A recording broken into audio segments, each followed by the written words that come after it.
When John got the last gift from his wife, it looked like he was finally starting to recover. Even though he didn't have her anymore, at least he had a reason to keep going. But then comes this dumbass who thinks he's some kind of badass and tries to buy John's car. Since John says no, the little prick decides to break into his house, steal the car, and kill his dog. Just imagine, when the idiot pulls up to the mafia's trusted garage, Aurelio spots the car and asks what he did to the owner. Didn't kill him, just his dog, he says. Knowing exactly what's coming, Aurelio looks at him like, "You're so screwed, bro." Then decks him and throws him out of the shop. Since John knows how the whole game works, after buying his pup, he heads straight to the garage, and that's where he finds out that the bastard who killed his dog is none other than Vigo's son, a big fish in the Russian mob. Aurelio asks what he's planning to do, but John doesn't say a word. Vigo calls Aurelio to ask why he hit his son, and once he hears the reason, he goes silent. He knows damn well his kid's got the clock ticking. So Vigo drags his son in and beats him until he pukes. The guy says he doesn't deserve that just for jacking some nobody's car, and that's when Vigo tells him that nobody used to work with them, and he wasn't the boogeyman, he was the one you sent to kill the fucking boogeyman. He says he once saw him kill 3 guys with a pencil. When John wanted out of the mob, Vigo gave him an impossible task. The bodies John buried that day, they became the foundation of the empire Vigo runs today.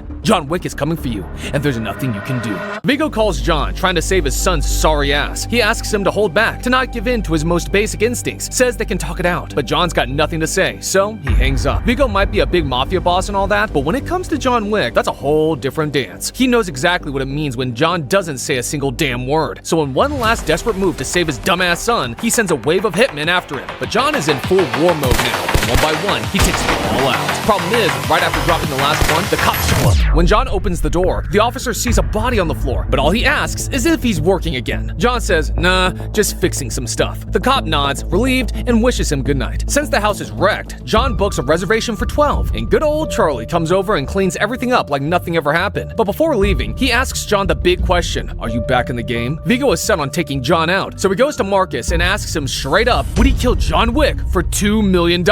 Marcus is a known hitman and used to be close to John, but hey, money talks. And yeah, Marcus takes the job. The $2 million bounty isn't just for Marcus though, it's an open contract. Whoever brings the head of the man who used to bring the head of the boogeyman gets the prize. A juicy job, but suicidal. John asks Winston where he can find Joseph, says he needs to have a little chat with him. Winston knows John all too well, and he's fully aware of what kind of conversation John wants to have with the son of the city's biggest crime boss. Still, he gives him the info. A bit earlier, John had already checked into the Continental. The receptionist gave him his usual room, along with a warm, "Good to see you back, sir." At this hotel, there's one rule: no business on Continental grounds. If you want to take someone out who's staying here, you better wait until they're outside. Break that rule, and you're signing your own death warrant. Vigo had ordered his son to stay at the Red Circle. He knew John would eventually find out and come for him, but with that place packed with security, it was the safest bet he had. And yeah, Vigo was right about one thing: John would find out, and he didn't take long to show up. The first one to sense John's presence is the doorman. He asks if John's there for business, and instantly takes his advice: take the night off. One by one, John slices through the guards until he finally gets to Joseph, but when he has him in his sights, he doesn't shoot.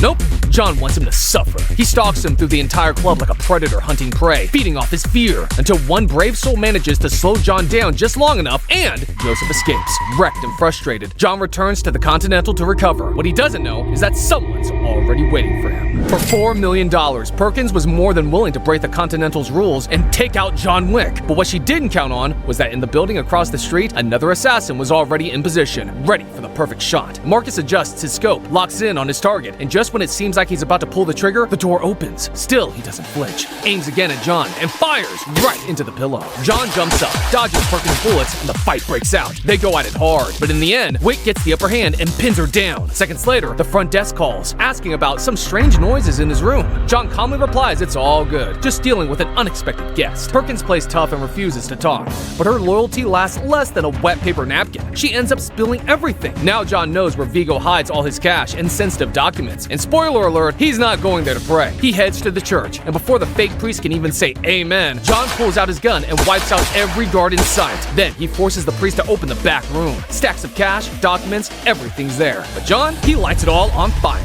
and waits for Vigo to show up so he can personally turn up the heat. Meanwhile, Perkins tries to charm her babysitter, but when he refuses to play ball, she manages to slip out of the cuffs and sends him to a better place. John walks in, bloodthirsty, tearing through Vigo's bodyguards like paper. But just as he's switching magazines, the head of security jumps into a car, catches him off guard, and sends him straight to sleep. When John wakes up, he's tied up, barely able to move, surrounded by a bunch of goons. Vigo tells him that in the vault he torched, there wasn't just money. That was everything he used to control the city. Physical physical evidence, blackmail material, audio recordings, Jeffrey Epstein's files, and even the etc. John calmly tells him, "Yeah, I know, that's why I enjoyed it so much." Vigo loses it, yelling that it was just a damn dog, that things didn't have to go this far. Then he gives the order to finish him off. But just when it looks like John Wick's about to meet his end, a bullet changes everything. His old friend shows up, saving his ass once again. And once John is free, he does what John does best. He chases down Vigo, leaves a trail of bodies behind, and now the Russian boss is finally ready to talk. To save his own skin, he gives John the address where his son's hiding, warns him they're expecting him, cancels the bounty on his head, and in return, John spares his life. Literally, Vigo trades his own life for his son's. But don't get it twisted. Joseph is locked up tighter than El Chapo at his peak, and reaching him seems damn near impossible. But we're talking about John Wick here. When the Boogeyman comes for you, there's no wall thick enough, no guard tough enough. Everyone knows that. And Vigo, he knows it better than anyone. Shot after shot, John Wick wiped out every possible escape route Joseph had. First his friend, then his bodyguards, then he blew up all the getaway cars. And finally, Joseph was alone, running like a scared little kid. He was no longer that tough guy who broke into John's house, beat him up, stole his car, and killed his dog. Now he was just a terrified boy running from the Boogeyman. The first bullet dropped him. Then John walked up, looked him dead in the eyes, and finished it. That was the end of his revenge. But Vigo wasn't just gonna sit and do nothing. He knew Marcus had a chance to kill John, and if he had done it, his son would still be alive. So he had Marcus intercepted, gave him a little love, and then had him eliminated. But even that wasn't enough. He called John just to rub it in, to brag about how he ended his old friend. And well, you mess with fire, you're gonna get burned. When John found Marcus's broken body, his only thought was, and Vigo. And fate's a twisted beast, because right then, Winston calls him. See, the Mafia has its codes. They never tell you directly that at a certain place, a certain plane is waiting for a certain someone. But with those coordinates, John knew exactly what to do. Minutes later, the Boogeyman was on Vigo's ass. He made quick work with the guards, and since Vigo had no weapons, John agreed to settle it like gentlemen, hand to hand. But Vigo played dirty, pulled a knife, and even though it gave him the upper hand at first, that move sealed his fate.